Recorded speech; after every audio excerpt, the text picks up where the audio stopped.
ಬಿಜೆಪಿಯ ರಾಜ್ಯಾಧ್ಯಕ್ಷ ವಿಜೇಂದ್ರ ಅಮಿತ್ ಮಾಳವಿಯಾಗೆ ನೋಟಿಸ್ ಅನ್ನ ಜಾರಿ ಮಾಡಲಾಗಿದೆ. ಹೈಗ್ರೌಂಡ್ ಪೊಲೀಸ್ ಸ್ಟೇಷನ್ ಪೊಲೀಸರು ಈಗ ನೋಟಿಸ್ ಅನ್ನ ಜಾರಿ ಮಾಡಿದ್ದಾರೆ. ಇದಕ್ಕೆ ಕಾರಣ ವರ್ಗಗಳ ಮಧ್ಯೆ ಭೇದ ಬಿತ್ತುವಂತಹ ಕೆಲಸವನ್ನ ಬಿಜೆಪಿ ಮಾಡಿದೆ ಅಂತ ಆರೋಪಿಸಿ ಈಗ ಹೈಗ್ರೌಂಡ್ ಪೊಲೀಸ್ ಸ್ಟೇಷನ್ ಅವರು ವಿಜಯೇಂದ್ರ ಅಮಿತ್ ಮಾಳವಿಯಾ ಅವರಿಗೆ ನೋಟಿಸ್ ಅನ್ನ ನೀಡಿದ್ದಾರೆ.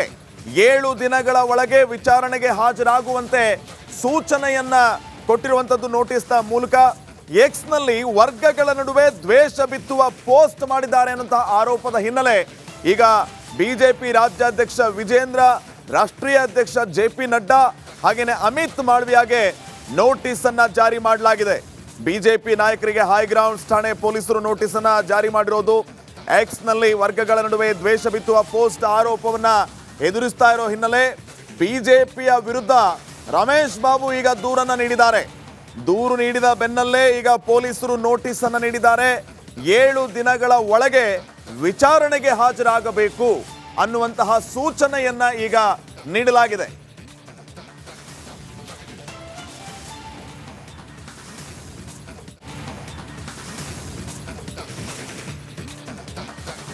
ಎಕ್ಸ್ ಖಾತೆಯಲ್ಲಿ ಬಿಜೆಪಿ ನಾಯಕರು ವರ್ಗಗಳ ನಡುವೆ ದ್ವೇಷ ಬಿತ್ತುವ ಪೋಸ್ಟ್ ಮಾಡಿದ್ರು ಅನ್ನುವಂತಹ ಆರೋಪದ ಹಿನ್ನೆಲೆ ಸದ್ಯಕ್ಕೆ ವಿಜೇಂದ್ರ, JP ನಡ್ಡಾ ಹಾಗೇನೆ ಅಮಿತ್ ಮಾಳವಿಯಾಗೆ ನೋಟಿಸ್ ಅನ್ನ ಜಾರಿ ಮಾಡಿದ್ದಾರೆ. 7 ದಿನಗಳ ಒಳಗಡೆ ಉತ್ತರ ನೀಡಬೇಕು, ವಿಚಾರಣೆಗೆ ಹಾಜರಾಗಬೇಕು ಅಂತ ನೋಟಿಸ್ ಅನ್ನ ಜಾರಿ ಮಾಡಿರೋದು.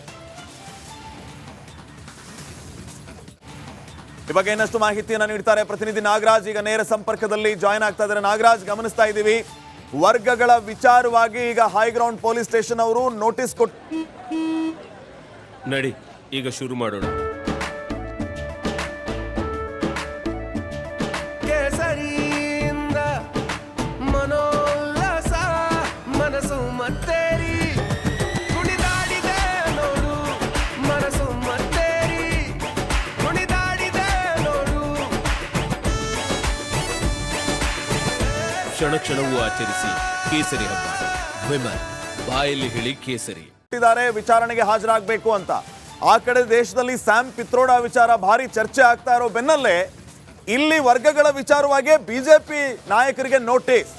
ಯಾವ ರೀತಿ ನೋಡ್ತೀರಿ ಇದನ್ನ, ಏನ್ ಅಪ್ಡೇಟ್ಸ್ ಕೊಡ್ತೀರಿ?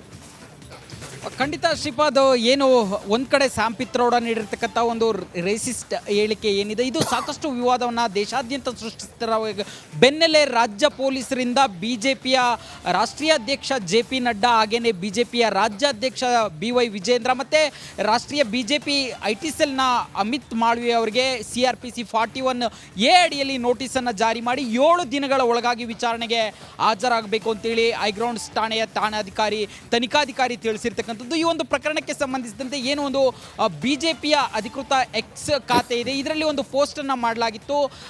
ಎಚ್ಚರ ಒಂದು ಟ್ಯಾಗ್ ಲೈನ್ ನಲ್ಲಿ ಒಂದಷ್ಟು ವಿಚಾರಗಳನ್ನು ಹಾಕಿ ಅಣಕಿಸುವ ರೀತಿಯಲ್ಲಿ ಮಾಡಲಾಗಿತ್ತು. ಇದನ್ನು ಆಕ್ಷೇಪಿಸಿ ಕಾಂಗ್ರೆಸ್ನ ರಮೇಶ್ ಬಾಬು ಎಂಬುವರು ಹೈಗ್ರೌಂಡ್ಸ್ ಪೊಲೀಸ್ ಠಾಣೆಗೆ ದೂರು ನೀಡಿದ್ರು. ದೂರು ನೀಡಿದ ಬಳಿಕ FIR ದಾಖಲಾಗಿತ್ತು. ಈ ಹಿನ್ನೆಲೆಯಲ್ಲಿ FIR ಅನ್ನು ಆಧರಿಸಿ ನೋಟಿಸ್ ಜಾರಿ ಮಾಡಿರ್ತಕ್ಕಂಥದ್ದು. ಆದರೆ ಈ ಒಂದು ನೋಟಿಸ್ಗೆ ಸಂಬಂಧಿಸಿದಂತೆ ಈ 3 ವಿಚಾರಣೆಗೆ ಹಾಜರಾಗೋದು ಬಹುತೇಕ ಸಾಧ್ಯತೆ ಕಡಿಮೆ ಇರತಕ್ಕಂಥದ್ದು. ಯಾಕಂತಂದರೆ ಈ ಒಂದು ಪ್ರಕರಣದಲ್ಲಿ ಹಾಕಿರ್ತಕ್ಕಂಥ ಎಲ್ಲ ಸೆಕ್ಷನ್ಗಳು ಬೇಲೆಬಲ್ ಸೆಕ್ಷನ್ಗಳಾಗಿರೋದ್ರಿಂದ ಈ ಒಂದು ಪ್ರಕರಣಕ್ಕೆ ಸಂಬಂಧಿಸಿದಂತೆ ಹೈಕೋರ್ಟ್ನಲ್ಲಿ ಕಾನೂನು ಹೋರಾಟ ಮಾಡುವ ಮುಖಾಂತರ ತಡೆ ತೆಗೆದುಕೊಳ್ಳುವ ಮತ್ತು ಇದಕ್ಕೆ ಏನು ನಿರೀಕ್ಷಣಾ ಜಾಮೀನನ್ನು ಪಡೆದುಕೊಳ್ಳುವ ಸಾಧ್ಯತೆ ಹೆಚ್ಚಿರ್ತಕ್ಕಂಥದ್ದು. Shripad, fine, thank you Nagaraj ಮಾಹಿತಿಗಾಗಿ.